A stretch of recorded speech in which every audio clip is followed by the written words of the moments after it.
Hey guys, Zach here, and today we're talking scan tools. This one in particular happens to be a Launch CRP479. This is kind of one of the big questions you guys had, and a couple of months ago went out, bit the bullet, got our hands on a new scan tool. A lot of you guys were asking what scan tool is best just for an average DIY guy to work on his BMW, and some of you other guys out there had said, I also have a Mercedes or a Volvo or something like that, is there a scan tool that will kind of do it all and not just be specific to BMW? So like I said, I jumped on Amazon, looking through the reviews, spending way too much time looking for a scan tool. Like I said, we finally bit the bullet and got this one here. The reviews on Amazon were really hit or miss. Either some people absolutely hated it or they loved it and it did everything that they need. So hopefully we fall into that love it category. So we'll get a chance to answer that question for you. The other question you guys have been asking is, where's the blue E36 race car? I'm happy to let you guys know. Tune in next week. You guys are going to see the next iteration in that race car build. And yes, it's still going, even though we welded the diff here, my welder friend welding through the bearings of the differential. It's been a handful of years and it's still going strong, still drifting strong with all 100 horsepower or whatever it has in there. It's been a ton of fun. But like I said, check in next week to check on the E36 update. But for now, let's take a look at this Launch scan tool, non-sponsored by the way, scan tool, and see if it does everything that we need it to do. So.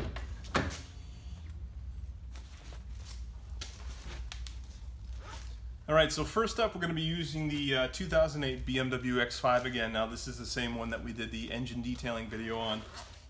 I thought it would be a pretty good base model. You know, it's 12 years old now, but at the same time, maybe that's a pretty common year for some of the cars on the road that will be having somebody DIY a lot of the repairs. Now, I think the selling point for this thing was about like 250 bucks or so.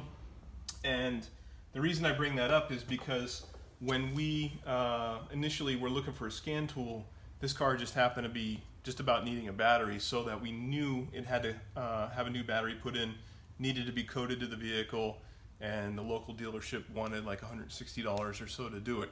So I figure for the cost of an hour's labor on the high side, that takes care of just over half the cost of this scan tool. So if we can get a little bit of use out of it in the future, it would pay for itself. All right, so looking at the layout of this tool here, it's pretty straightforward. You've got reset, which is kind of your common reset functions that you'd like to do. Brake, oil, steering angle sensor, program a new battery to the car, bleed the ABS pump, maybe you replace the caliper or the line. You're trying to get that last little bit of air out. Electronic throttle relearn, TPMS sensors, DPF regen for the diesel guys out there. AFS would be your adaptive headlights. So gearbox and gear learning would be like a CVT transmission, or maybe you've done an oil service, oil and filter service, maybe you replaced a solenoid or something like that, and you need to clear out all the fault code memory for the transmission. You'd be able to do that. You got your immobilizer, your injector, sunroof, and suspension reset. Now in this particular model in 08, we don't have direct injection, so we can't show you that there. But on a 335, we're able to actually go in there and reprogram your new injectors. So all you turbo guys there with your tunes that are blowing through injectors like they're going out of style, you can go in here, code yourself new injectors, and it even has a sunroof and suspension reset, which is kind of cool because like on this X5 that has rear air suspension, we'll load this up here.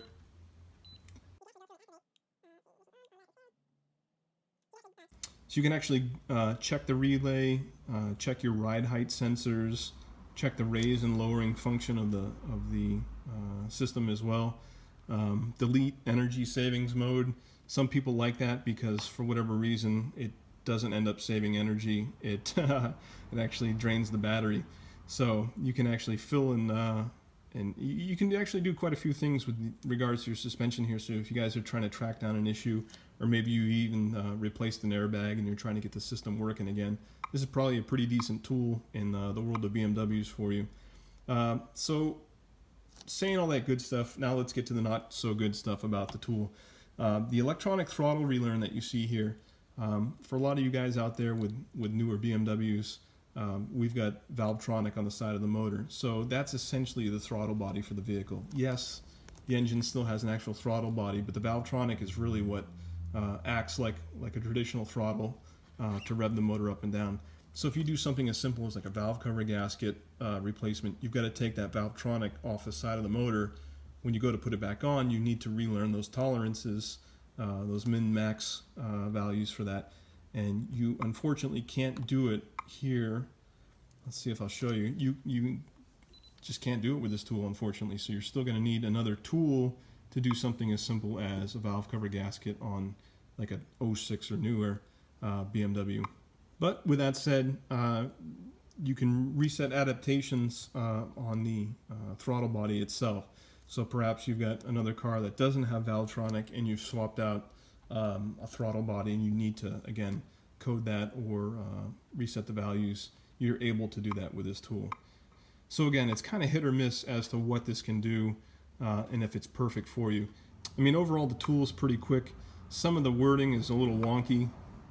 Some of the options, you know, it's like a double negative. Do you not want to delete this? You know, kind of question. All right, so having looked at all the reset stuff, we know that there's a lot of good functions that this thing has no problem doing, coding batteries or injectors or things like that. So definitely worth its weight for those functions. But then you see we have two OBD functions. So if we click on eOBD, it's automatically going to scan the vehicle, which is kind of cool. And you can see it's pretty quick. So to use it day in and day out, you know, not a big issue. Couple codes on the vehicle here now. We got P0420, 430s. So in this particular instance, I want to look at the live stream data. I want to be able to compare the values before and after the catalytic converter. So if you go down, you can see there's quite a few options, PIDs here that you can pull up. You know, engine RPM, coolant temperature, things like that, just to be able to better diagnose whatever your problem might be. So if you guys are tracking down fuel trims, or in my case, I want to see if the oxygen sensors are doing what they need to do. If you guys haven't already noticed, you can see the oxygen sensors after the catalytic converters. We can see the voltage there. But then when you look at before the catalytic converter, it's current. So it's not going to be an apples to apples comparison. We can see voltage, but we can see amps. So for this particular thing, you know, it's not going to give us just an easy diagnosis. You know, before the catalytic converter, you're going to see some switching, and after the catalytic converter, it should smooth out. But here, if we combine both of these here, I'll just click on them all, you're going to see how crazy this looks. Let me start the car here for you. So watch how crazy this graph looks, because you're comparing voltages versus amperage. So if you guys saw that, it would look pretty crazy before you realize down here that only two of the values are in voltages and the other two are in amps. So you're not going to get an apples to apples comparison of your oxygen sensors. So I think to myself, why is there no option to have voltage show for both sets of O2 sensors? So I'm going to go all the way back here, and now we're going to jump over to JOBD, and this is kind of more of a specific to the vehicle dive into diagnostics, which is kind of cool. But again, why is it not just one button? And a health report is kind of cool. It's just a one button, you press it, it'll bring up all your codes. We know we have catalytic converter codes here on this particular car. Everybody in the world has an e-box fan activation code, but the last one is the Vanos solenoid, which we know we need to replace. So you can click report. It'll take a little snapshot of this report. If you've got customers or you'd like to email it off to somebody, you can share it. This does connect to Wi-Fi, so that's kind of a cool little feature. All right, so let's go into system scan. It's going to scan the ECU. Now, this is where it gets kind of cool. Okay, so finally we can click on read data stream, and boom, you've got all these you know, much more intricate options based on the year, make, model. So you think to yourself, great, Valvetronic, if I've just done valve cover gasket or something like that, maybe this is where the option is to reset the Valvetronic. It's not here. It will tell you, you know, what the vehicle is looking for and what you're actually at. So you can see we're off by 4 or 5 degrees here on angle. Let's look at our oxygen sensors. So now we can come down, and you've only got 10 options here. So before the catalytic converter, after, before and after. And the other thing too is this is going to show us the same information, but this one's called signal oxygen sensor 2, so bank 2, signal oxygen sensor 2, but then you come down here and it says after, so, or before. It doesn't say bank 1. So it's all the same information, it's just worded differently. So now we can finally see our voltages here. So if I combine these into a graph, which again is a pretty cool function here. Let's see, after the catalytic converter codes are down at the bottom here, or sensors rather, are down here, and before the catalytic converter are up here. So that amount of switching, we're going all the way down from, it's like 0.1 all the way up to 0.8.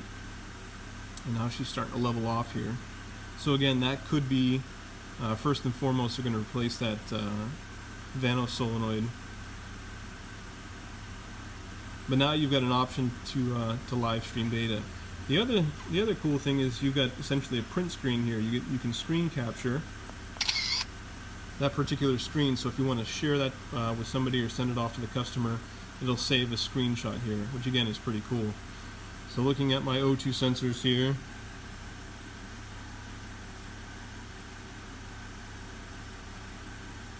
like I said, we might have some digging to do on this particular car, but again, the options are there. But like I said, it's all how this tool is laid out. All right, so as for the review on the launch CRP479, what do we think? Hit or miss? Unfortunately, it's just like the reviews on Amazon. It is either a hit or a miss. So if you're looking for something to code a battery to your car, code new injectors, pull up, you know, really kind of some of that basic information off your vehicle, yeah, it does a pretty good job, but it doesn't at the same time. So like we showed you with the oxygen sensors, you click on the EOBD and it shows one set of oxygen sensors in amps only and the other one in voltage, so you can't really compare the two. So you've got to come back out, you've got to go into that other function, knuckle down, go to oxygen sensors, and then pull up that information. But again, it does have a vehicle-specific group of information, which is kind of good to have. You can look at the Valvetronic, you can look at your eccentric shaft to see what it specifies for, what it's actually at. It can really help you knuckle down on diagnosing some of your issues. The thing that really gets me, like I said, the TPMS option is fantastic. You can go out, pick up a Schrader replacement TPMS sensor, replace it yourself, code it to the vehicle, you're good to go. But at the same time, it doesn't show you what sensor has failed, so you've still got to diagnose that somehow if the vehicle doesn't tell you in the first place. So it's kind of a bummer. The other thing that really gets me is although you can do steering angle sensor reset, so if that's causing your trifecta of traction control lights or whatnot, this tool unfortunately won't let you, it won't allow you to pull up that information to see which wheel speed sensor might be causing an ABS or traction control light. It doesn't have the functionality to do that. And again, something on the BMW as simple as a valve cover gasket, where you need to reprogram and code that Valvetronic motor. Again, this does not do that as well. So again, it's really hit or miss. For $250 or so, link in the description below, it might be a decent tool for you guys to get out there and take care of your air suspension, code a new battery. But again, I think it's just going to be one of those things that it'll be one of the tools that you use, but not the only tool that you use. So a little long-winded on the review here, really trying to cover as much as I could for you guys. I hope you like it. Like I said, all the new videos here are non-monetized. Keep the ads out from in front of you guys. Hopefully trying to get the channel up to 100,000 subscribers. So if you haven't done so, I'd appreciate it if you guys click that subscribe button and post in the comments below. You guys have your own personal mechanic here, willing to buy the tools, look into particular problems with your car. So if you guys got a repair coming up in the future that you're curious about, have questions about, write in the comments below, shoot me a message, and I might just do a video on it. But for now, I'll see you guys next time. Next week, blue E36 race car again. See you guys later.